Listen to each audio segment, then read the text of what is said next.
In this video, we are going to go over an almost immediately recognizable machine to any Mechwarrior or Battletech fan. One of the standout designs from Battletech since the beginning, and one that wasn't originally taken as a design from another series. This machine is one of the flag bearers of the franchise for almost 40 years.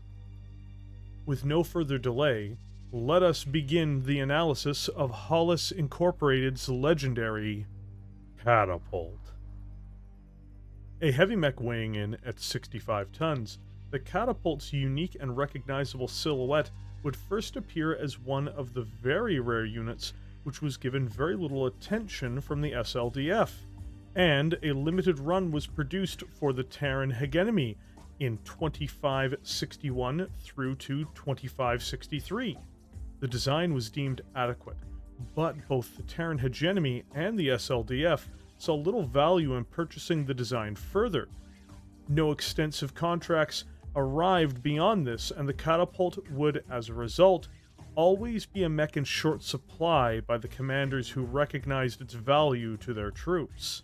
Hollis Industries was destroyed during the First Succession War, along with their facilities, and as a result, any remaining replacement part production would cease for the already underserved machines. The design was first brought back from the brink of extinction by the Draconis Combine, who, in 3033, 470 years after its initial production run ended, began production of a new series of Catapult designs.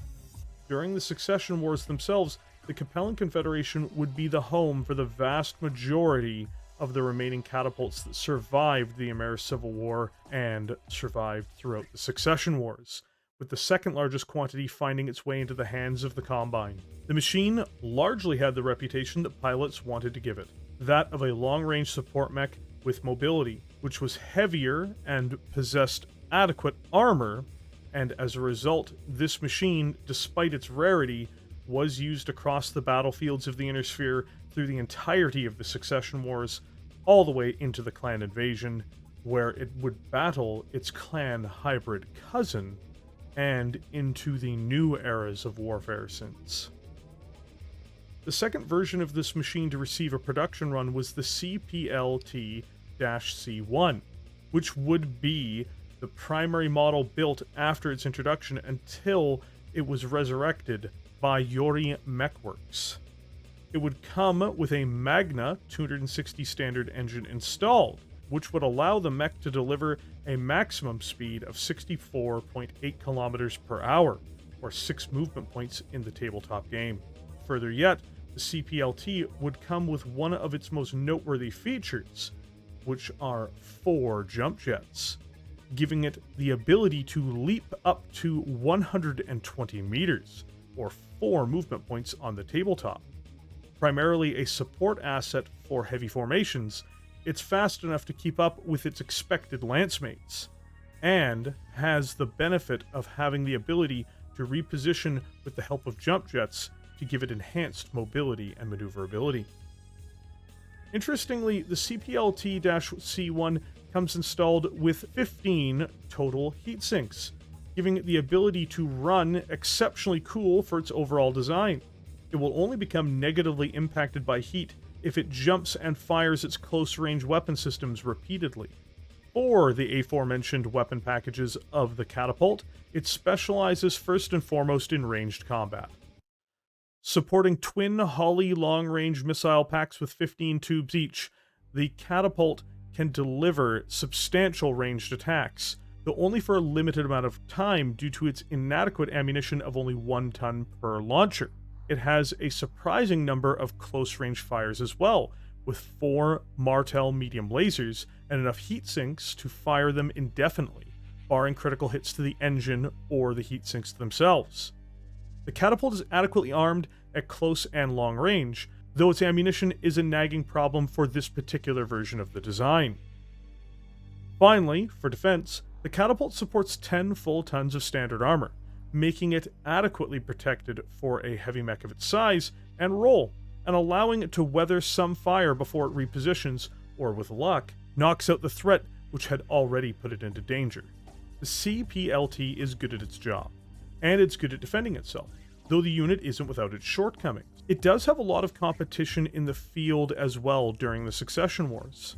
The popular Trebuchet is a good example of a lighter mech which may take a commander's attention, or the Whitworth should money play into the figures, or should the battle value of its lance become an issue. Then there is further competition from the Bombardier, and another legendary mech from Battletech, the Archer. With such a crowded field and so many options, it can be easy to downplay or dismiss the Cplt C1, though it does have its own advantages over these other designs, and it should be put into consideration, if not preferential status, when making this choice, given the tools and diverse functions it can bring to the battlefield and to any lance that it is a part of. The Cplt C1 is not the only version of the mech built, as mentioned prior. It's not even the first. These are some examples of how the machine has changed over time, both in terms of the design and in terms of the technology. It's also noteworthy that the Catapult is one of the most consistently altered designs in the Battletech universe, so we are going to be covering several of them. The Cplt-A1 is the original version of the Catapult built by Hollis Incorporated. It has no medium lasers on board, and instead expanded the ammunition for its LRM tubes to 2 tons per launcher, as well as increasing the unit's protection to 12 tons of armor. This design is, if protected, superior at the job of providing raw fire support, and is more survivable to incoming fire. It, of course, does have one glaring weakness, insofar that it has no backup weapons at all, and no weapons that can operate in close-range engagements. This issue is primarily what led to the development of the Cplt-C1, which makes compromises on its sustained fire and armor to achieve this. The Draconis Combine of 3033 would resurrect manufacturing of the Catapult, though not of the traditional model. Instead, they would pioneer a completely new design, which is the Cplt-K2. It would remove the entirety of the missile packages in favor of 2 PPCs, which would transform the Cplt from an indirect fire mech into a direct fire mech. It also removes the jump jet systems on board to make room for more heat sinks, as well, of course, as the LRM ammunition and 2 of the 4 medium lasers. Finally, to protect it from infantry, it adds 2 machine guns. It's a radical and near complete transformation of the design, and interestingly, is a favorite among many Mechwarriors for its ability to blast away at its targets with its heavy energy weapons. Though this is at the cost of mobility and, of course, indirect fire. An entire family of Catapult variants would evolve from this series over time as well. The first retrofit of the Catapult to see widespread use during the Clan invasion was developed by the Capellan Confederation, taking on the form of the Cplt-C3. It would, too, replace out the traditional LRM tubes. However, in this case, instead of replacing them with PPCs, or with something else different from the LRMs entirely, it would turn the Catapult into a deadly dealer of death from even further away, instead mounting it with an Arrow 4 artillery system and 5 rounds of ammunition. It suffers from a lack of ammunition, much like its forebearer, but essentially becomes a mech which can destroy its targets from such a distance that they never knew they were engaged in the first place before the strikes occur. This design would be perfected in the future with the Cplt-C5, utilizing new technology like endosteel and double heat sinks, and installing 20 shots for the Arrow 4 rather than the inadequate 5. The Catapult series has an abundance of strengths.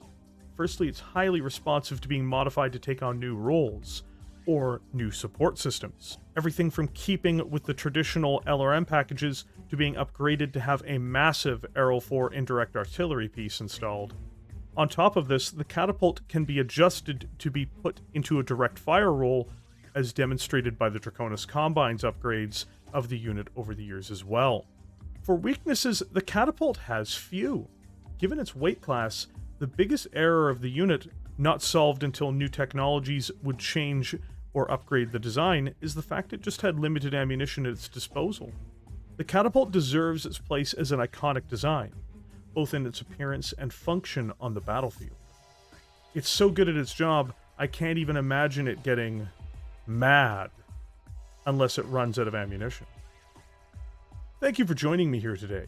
If you enjoyed this video, please consider liking it and subscribing to the channel. With that, I will catch you in the comments section below.